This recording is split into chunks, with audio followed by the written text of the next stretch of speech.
one of the greatest experiences of anime I think I've ever had in my entire life, to be completely honest with you. Like, Sukuna versus Jogo, Sukuna versus Mahoraga were two of the most amazing fights in a lot of anime history, and that was even with the Studio Mappa animators crunched for as much time as possible.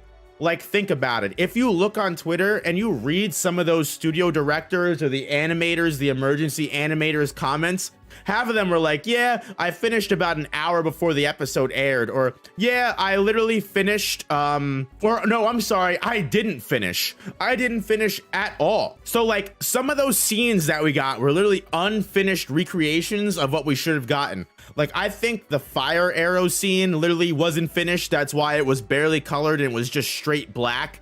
Like, the animator for that scene literally was like, all right, screw it, I'm not gonna be able to finish this, so let me make this as stylistic as I possibly can. There was even a good moment when Sukuna was like putting his hands together to make the seal for Malevolent Shrine. His face was like still like showing like animation lines. But not for nothing, I know a lot of people, I heard even people in my Discord were saying, anime onlys were saying the Malevolent Shrine was the worst part of the episode. Are you kidding me? The Malevolent Shrine, the amount of aura, I know that word has been getting thrown around a lot and people have been hating it a lot, aura merchant, all this stuff, but the amount of overwhelming dominance that was presented by Sukuna's malevolent kitchen was literally just insane, leaving that huge black hole in front of all Shibuya, where it wasn't just the lights and electricity going out. Like, that literally was just a giant hole that everyone and their mother got deleted inside of. Was absolutely insane. But to get from the start to finish, everything that was added in that fight was just the meeting of so many great choreographic minds. Sukuna grabbing the popcorn and the soda and then simultaneously fucking not being able to stand the taste of the soda was crazy. And then the way they did Cleave and Dismantle and all of the different ways that Sukuna used it, showing the Cleave and Dismantle as just black on cursed energy slashes because Mahoraga was actually able to see the slashes, was super duper cool.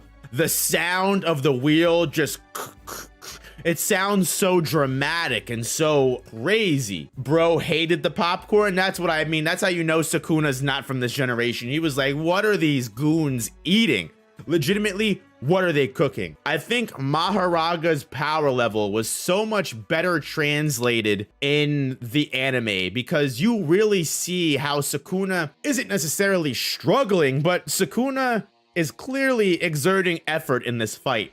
Compared to how he fights Jogo right after this, I mean, or right before this, I'm sorry, you really see the difference in difficulty level because Jogo fighting Sukuna, Sukuna was laughing the entire time, throwing Jogo around the entire city. Jogo was just doing everything in his power to literally land hits on Sukuna. At one point, literally almost melting half of the entire area of the city they were in. And Sukuna was literally standing in the middle of the lava pit, just bobbing and weaving through all the different lava bullets that Jogo was throwing. All the ember insects that were getting tossed at Sukuna. Sukuna's literally walking with his pockets inside of a building that's melting. They did the moonlight scene so much justice when Jogo's just picking his jaw up from the fucking floor to put it back together. Going from that, which was an episode that was apparently animated early, like they started that animation before Shibuya incident even started, so that's why that episode was so clean. It really gets across how much power Sukuna has, and even at 15 fingers, 75% of his overall power level, he can whip a disaster curse around like this, no problem. The Fuga open, so intense, super duper fucking cool. He hit Jogo with the fucking T-pose, super funny. But again, going from that fight to Mahoraga in the anime alone further just shows the difference in a character that's 8 or 9 power level of fingers to a character that is a lot closer in level to 15 fingers. When Mahoraga and Sukuna throw that punch and it directly counters each other, and then They do the aura fucking barrage, and Sukuna's just matching Mahoraga. Mahoraga is confirmed to be able to like full on increase its size and scale and then go back to normal. Like it almost becomes the size of a skyscraper, crushes Sukuna inside of a train and then launches it out, and then immediately reverts back in size to jump inside of the building. The fact that there was like 5 minutes of fighting in between the positive energy blade hitting Sukuna and then Mahoraga hitting Sukuna with cursed energy, super cool. And like, again, in the manga, it happens almost right after the positive energy blade. So besides the subtitle errors with Malevolent Kitchen, even though very meme worthy, Dissecting Fillet, even though fitting, needed to be changed to Dismantle and Cleave. Makora, put some respect on my boy Mahoraga's name. Don't be calling him Makora of all things. Even besides the Sukuna versus Mahoraga fight alone, like the summoning of Mahoraga was insane. Like Mahoraga being summoned, like all wrapped up in that like cocoon and all the strings, and then Mahoraga like pulls itself out of the cocoon, the wings spreading and everything like that. I do much prefer the with this treasure I summon as opposed to sacred treasure swing and ring. It's just super duper weird, but I digress. The Sukuna versus Mahoraga fight, like I said, watching it again was one of the craziest things in the world, and just knowing that this was legitimately like the half-assed version of the fight that we got, and this fight, if they gave the animators literally just one more week, would have been 10 times more polished and cool. Just further proves to me that Jujutsu Kaisen is one of the greatest anime and manga of all time. And when we do get fights like fucking Yuta in Sendai Colony, Hikari versus Kashimo, even like Yuji versus Higuruma, or Gojo versus fucking Sukuna, it's gonna be some of the craziest animation that we have seen in our lives, let alone that this isn't even gonna hit our fucking screens for another 3 to 4 years, because I promise you Gojo vs Sukuna isn't gonna be in season 3. Yuta and Sendai Colony, Hikari vs Kashimo will be in season 3. So probably, like, I would imagine if, let's say, season 2 ends before the year is over, then let's say we get season 3 2025, you know, spring of 2025, in a year or two. We won't get Gojo vs Sukuna until like 2027, which is crazy. I'll be an old fucking man. I'll be in my 30s. Might have kids, but you're damn right I'll be showing up with my suit and tie ready to watch that shit, especially if it's gonna be animated like this.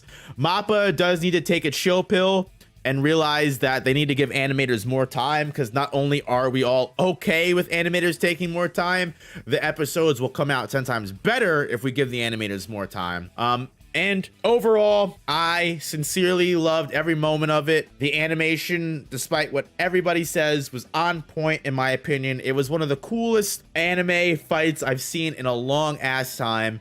Mahoraga seemed like such a fucking threat, looked like such a fucking badass in the entire fight, and you know what? I wouldn't have it any other way. Jogo was made to look like an absolute fool the entire time Sukuna was fighting him. Every time Sukuna laughed, I got chills down my spine.